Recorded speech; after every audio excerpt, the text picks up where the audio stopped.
Okay, when you're working with raw meat, like we are with our turkey meatballs, you need to pre-cook a sample in order to be able to test for seasoning. Do not eat raw meat. You learned that in grade school. You know all the reasons why. Salmonella and all kinds of things like that. So, I have a small non-stick frying pan into which I'm going to put just the tiniest bit of a neutral oil. In this case, I'm using rice bran oil. You can use canola, you can use vegetable oil, safflower oil, something not olive oil so that it doesn't have its own flavor. I'm going to take a small amount of the meat and put it into the frying pan and mush it down like a patty. I don't want to make a meatball because a meatball would take too long to cook. And we really just want to cook this through and be able to test it for salt and pepper.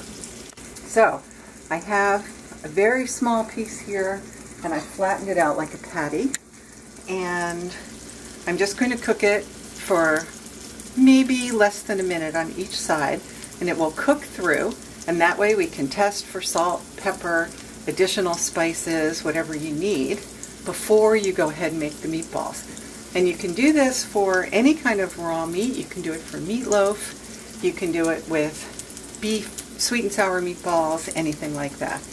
But especially for these turkey meatballs, it's important because they do need a lot of seasoning in order to kick that flavor up a little bit. It's important to test it first. So, as soon as it seems like it's ready to move around a little bit, I'm going to flip it over, and you can see that it doesn't take long to cook this way. And I kind of keep flattening out a little bit. And when I think it's done on both sides, I'm going to cut it in half just to make sure that there's no pink left on the inside. That way I'm for sure, absolutely sure, that it's cooked through. You will get a little bit of a taste from the crust that's been fried in the oil that won't be in your finished meatballs. But the seasoning will come through. If it's under-seasoned, you're definitely going to know. And remember, we're baking all of our meatballs or cooking them in the slow cooker to keep the fat down, using very lean ground turkey, using non-fat yogurt. So, whoops, we certainly don't want to be frying these meatballs on top of the stove. But you can see that this is almost cooked now. I'm going to cut it in half just to make sure. There's no point in cooking your sample and then not having your sample cooked. Now, I don't know how well you can really see this on the video, but there is no pink left on the inside here. So this sample's cooked.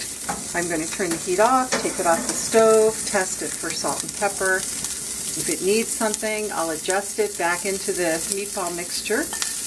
Eat this is for the cook, and fix your seasoning and go ahead and form your meatballs. Okay.